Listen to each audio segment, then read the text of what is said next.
normalize talking about it as the creators, as the viewers, as everything. It becomes more of a thing.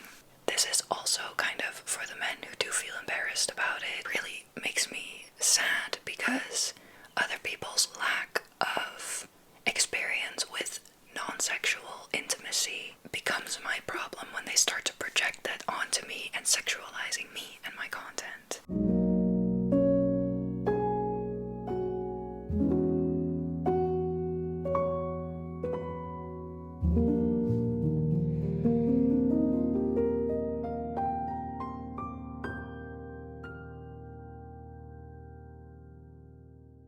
Hi friend, welcome back to my cozy little corner of the internet, and specifically welcome back to the cozy club, to the sleepover. I'm so glad that you could make it. I hope you're cozy and comfy. Today I want to talk about something that I ranted about on my Instagram last night. My Instagram, I'll put it in the description by the way. I mentioned on my story, I did a little bit of a story time, if you will, about a guy that I spoke to on Hinge. I re-downloaded a dating app. I know I really said that I never would again. Hear me out, okay? First of all, I'm using them wrong this time, intentionally. I'll get to that. Second of all, it's just so hard to meet people here. I live in a small town again. I do go to the city to see my friends, but there's just not a lot of opportunity outside of the people that I travel to visit to meet new people. I am a slow burn friends to lovers lover, and so dating apps always feel very wrong to me. I'm not a fan of hookup culture. I've talked about that in various videos, but I also realized that I have control over how I set up my profile and how I go about the apps themselves. So I really switched up the vibe of my profile. I mentioned that I want a slow burn friends to lovers.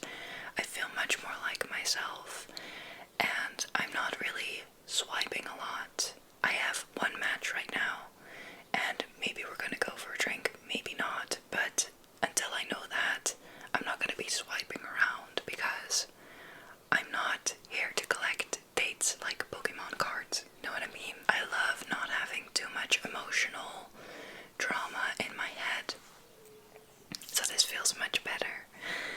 But the first person that I matched with, unfortunately, was a fucking loser. I have in my job description that I'm a YouTuber. I don't say what I do or whatever else. I don't want them to find my channel because I think that it's very personal, and it's a very big disbalance of information that someone could find about me, which is already a thing. Our parasocial relationship is already a thing. But I don't need someone on a dating app looking through my YouTube and then knowing a bunch of things about me. No, thank you. But this person asked what I do on YouTube. I said, I make ASMR. Do you know what that is? Which is usually what I say. And then he said, oh, so you're a sensual lady. I was like, what do you mean by that? And then he was like, yeah, you seem really sweet and sensual, and you're whispering on the internet and all that, but you have piercings and tattoos and you put it on the internet, so I bet there's a wild side to you. Unmatched immediately, of course. The thing is that he said sensual, so I had the slightest benefit of the doubt that he meant sensual, as in experiencing your senses deeply, because he had in his profile that he was spiritual, so that made me think, okay, maybe he doesn't mean it in a sexualizing way. How naive of me. Anyway, it's not the first time that that's happened. I one time did send a YouTube video to someone. He also showed me his art and everything, so I was like, okay, cool, I'll show you my channel because I'm really proud of it at the same And then his response was, oh, hell. And hell is Dutch for hot, but in a sexual way. Hell is like, I'm being turned on. Kind of. It's a hard word to translate, but it's hot, but very sexually implied. Which was just really sad. I mentioned on my stories that, first of all, people just don't get what I do sometimes. Very, very sometimes. It's never the people in my direct surroundings that I talk to face to face. It has happened once or twice, literally, that's it. Over of the 50 people that I've talked to about it. But those were men. And it's always the men online who are sexualizing the content. Definitely not all men are weirdos, okay? I love my male audience. They are phenomenal people. Shout out. I've never been sexualized for my content by a woman. The point of my story was that it really makes me sad because I see how the image of intimacy is sexualized. Because what I do, what we're doing here, it's intimate.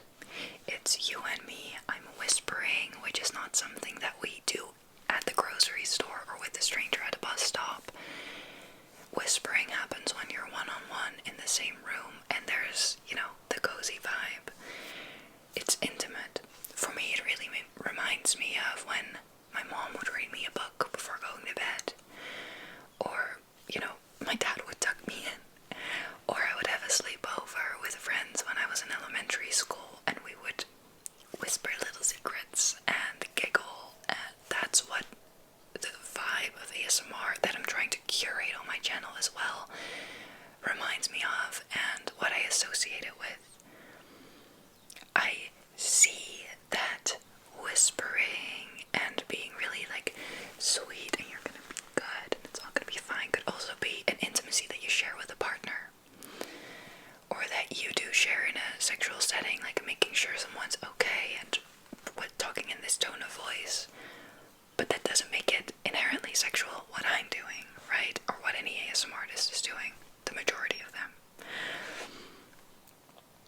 The thing is, it really makes me sad because other people's lack of experience with non-sexual intimacy becomes my problem when they start to project that onto me and sexualizing me and my content. I made this story on my Instagram as a kind of a little comfort maybe, or a reminder to someone that there may be people who don't understand what you do, but the right people will find you.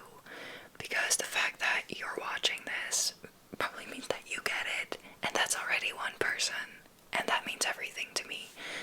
And there will always be people who don't get what you do, and people who do get what you do, and it's about those good ones. And if you ever feel any embarrassment for posting anything online, just, I'm whispering on the internet into a microphone, and sometimes that is a bit silly to explain. It just is, because it is uncommon, and it's not something that you see in your day-to-day. So I got a DM from someone who was like, you should make a girl talk about this topic, and I was like, 11 out of 10, say less, I'm on it, and here we are. Because I think that it's really cool to be able to talk about that from the position of an ASMR creator, because I'm experiencing a lot of different people in my comments and DMs and in my day-to-day with very different views on the topic. And as a provider of a non-sexual intimate platform or space online, I feel like I have a couple things to say about it. This is also kind of for the men who do feel embarrassed about it, or to the people who are watching it and are kind of like, is it a sexual thing? Is it weird that I'm watching this? I remember discovering ASMR when I was 15, and me and my best friend both watched it. We had found out later. But getting to that topic of mentioning ASMR ASMR, it kind of felt like we were admitting that we were watching porn or something. And that kind of goes to show you how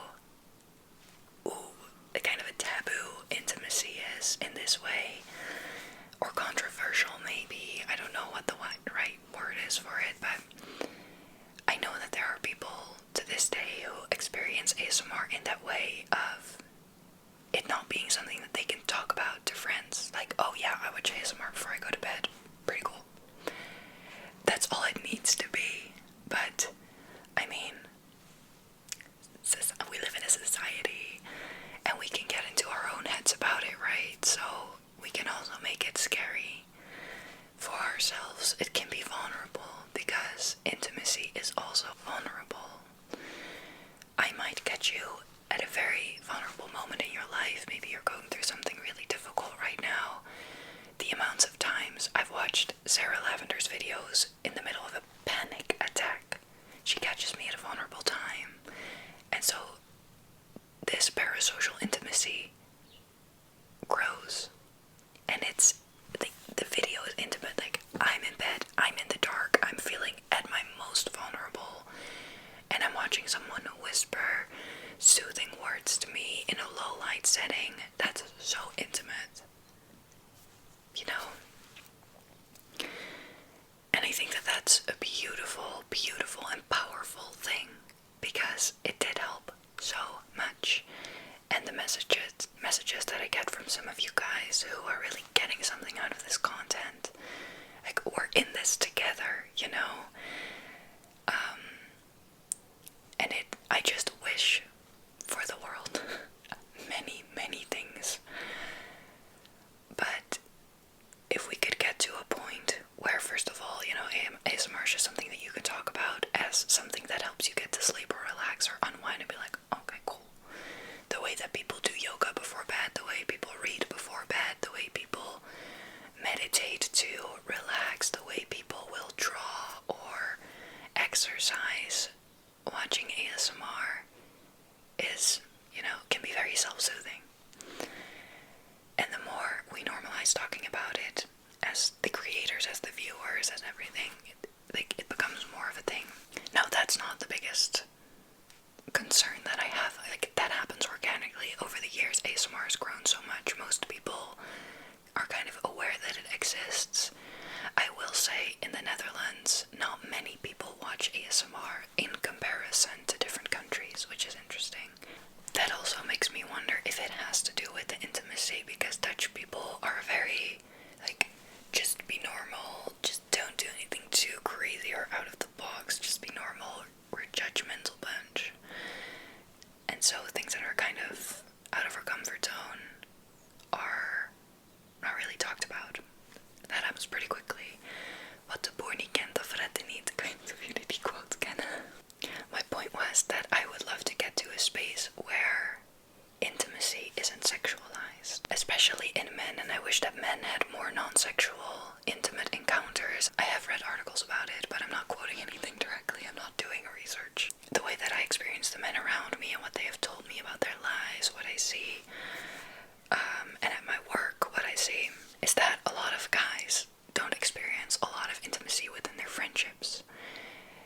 Their first actual encounters with intimacy comes from a partner or a romantic connection. A lot of the associations that you can make with intimacy, if your first experience with intimacy is from a romantic partner, is that it is a romantic or sexual thing, only to be experienced with a romantic or sexual partner. While you could also have a hand on your shoulder from a best friend, or get a hug, or get soothing words, or be out somewhere and having to talk quite quietly, but then also kind of having a sweet conversation at the same time. That's just, it can be very platonic, but I just wish that men gather more of those experiences, you know?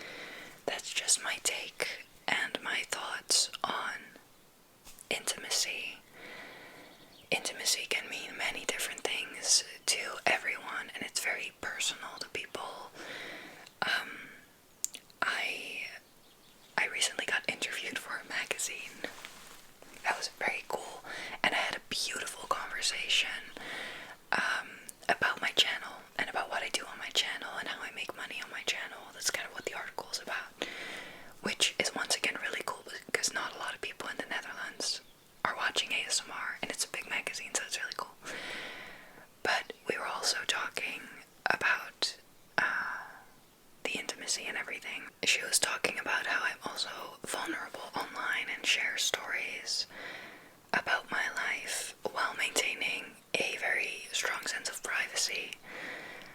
And I was talking to her about it, and I also realized as I was talking that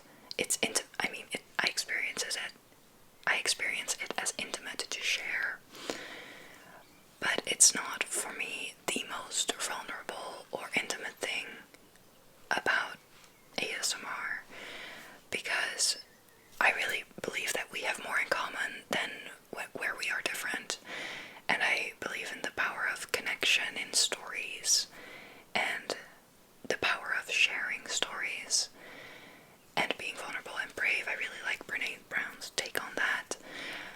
And so for me, it isn't a huge thing that I'm sharing it, but for another person, it can be a huge thing to receive it or to share it or whatever. So levels of intimacy and meanings of intimacy, that's personal to you, what it means to you. And so that's why I also understand, I said that at the beginning as well, I think, I understand that people can see it as something sexual because it's their experience.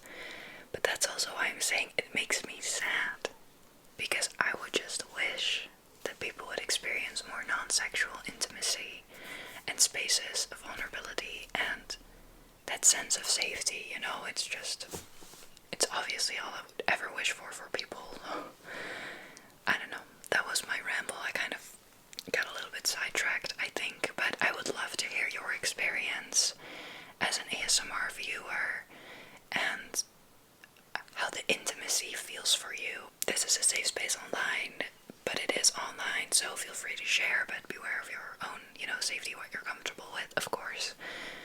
But I don't know, I got a lot of, like I said, DMs from men where it's taboo that they watch it, or they've never talked about it with anyone, and then they get up the courage to DM me to say thank you for making the content. And I really appreciate that first of all, in general, if someone's watching my content and taking the effort to go to my Instagram to send me a message, that it does mean a lot. And I see you, and I really appreciate you being here. And at the same time, it is sad because I would love if it was a more normal thing. Yeah, sometimes it takes a little bit more confidence and strength to keep showing up and to keep explaining what it is, while I don't feel like it is anything that needs to be explained. I do want to be an active participant in the conversation around ASMR and relaxation and this thing of how much it's being sexualized. And if there's any subtopics you would like me to touch on in future videos, also if you are a creator and you want to hear my experience with something that you're experiencing, or you want to hop on the conversation, just let me know. Because I think it's really important. I got a lot of DMs from creators as well of like, non-sexualizing intimacy, please, yes, agreed. So I feel like we're all in the same boat. And last year, if you've been around for a while, you know this, but last year I took a break because it really got to me that I was being sexualized a lot, and there were some other things happening with internet creeps, and I got put on Reddit and everything. And on the one hand, you can be like, yeah, but that's the internet, and that's what you choose for when you put yourself online. That doesn't mean I have to take it. That doesn't mean I have to be quiet about it. That doesn't mean I have to do anything that anyone else thinks I have to do, because it's the internet, and people are just weird. No, because you're coming into my living room right now. You're in my living room. And that's why I also have community guidelines before people comment. I try to curate a safe space actively. And if you enter someone else's house, you are like respectful. But if someone says make yourself at home, you get comfortable, but you're still respectful. You know what I mean? That's kind of the relationship that I want us to have. So yeah, I'm very passionate about the theme. I'm doing much better than I was last year. That break really helped. I am experiencing a lot less trouble on my channel around the topic, around me being sexualized, and I feel like I've come a long way in dealing with that stuff. And I just want to say to any newer creators, or creators who are experiencing this a lot, I really hope that it changes for you, and that algorithmically you will be put in better paths, because sometimes you just get so fucking unlucky with the crowd.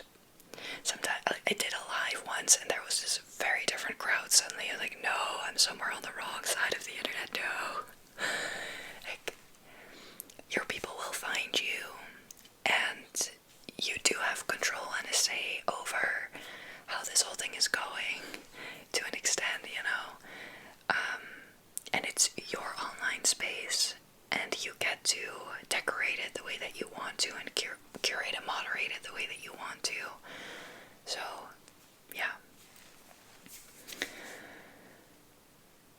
Don't let anyone bring you down, okay? If you're making what you're believing in, and you stand by what you create, that's all that matters, and the right people will find you. That goes for any profession, any hobby, any life path, really. But yeah, that was what I wanted to touch on today. I'm not going to get into viewers' questions. I know that I said I would in the next video. It's just been a while. I need to get back into things.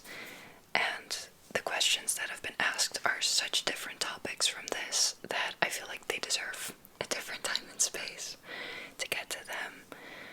I hope that you enjoyed this little ramble. I hope that it maybe brought you some comfort, or maybe you did get to fall asleep to this, but I know that my speaking speed was a bit more yappy because I'm passionate. Thank you so much for giving me your time and for being here and supporting me. Don't forget to subscribe if you haven't yet, and I will see you in the next video very, very soon.